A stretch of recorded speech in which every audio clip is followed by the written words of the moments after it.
For an hour, I have the entire crappy range to myself and couldn't be happier. Then a second pilgrim emerges from the pro shop. Along with his bucket, he carries a beat-up Sunday bag containing half a dozen mismatched forged irons and an even more obsolete Ben Hogan persimmon driver. Strapped to his bag with a pair of bungee cords is an ancient boombox, and Sinatra's Nice and Easy is pouring out of it. Although the entire space between me and the pro shop is empty, he walks all the way to my end of the range and sets up camp just past me on the last little piece of dirt to my left. He drops his bag, does a handful of yoga-looking stretches, then removes his clothes piece by piece until all he is wearing are golf shoes, socks, and a green Speedo. "I hate golfer's tan," he says, as if that's the only explanation required. I handle his arrival in the same way I would if trapped beside a psychiatric outpatient on a bus or elevator. I avoid eye contact and pretend he isn't there. But the sound of his ball striking is too pure to resist a glance. His mind may not be sound, but his swing is perfect. I've spent the last 6 weeks observing up close the best golfers on the planet, and his swing is as good as any of them. Maybe better. At every point in the arc, his club is exactly where it should be.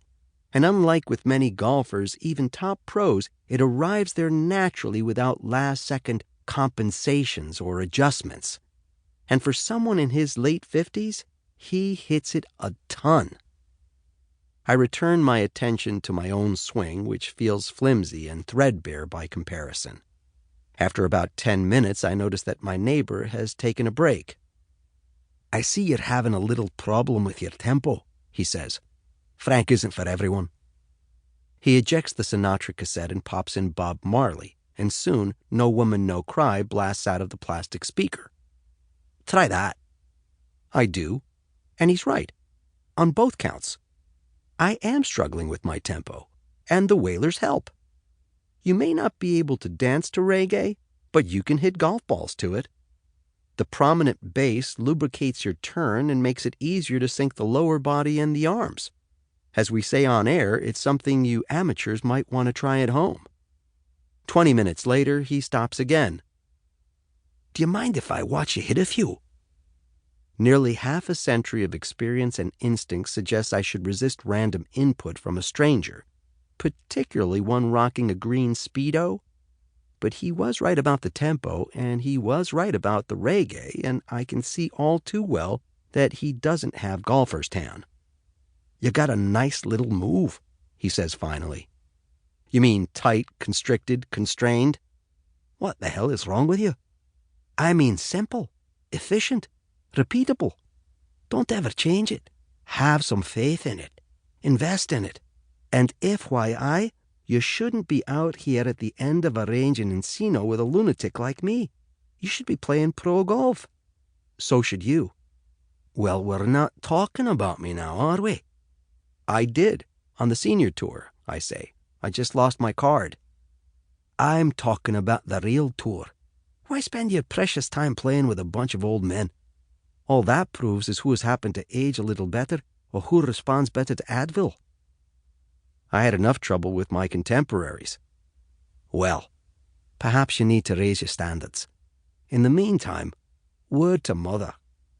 Go back to the beginning." And before I can ask him what he means and how I should get there, he starts to pack up. "Travis McKinley," I say. "Thanks for everything." "Seamus O'Casey. My pleasure. Keep it real."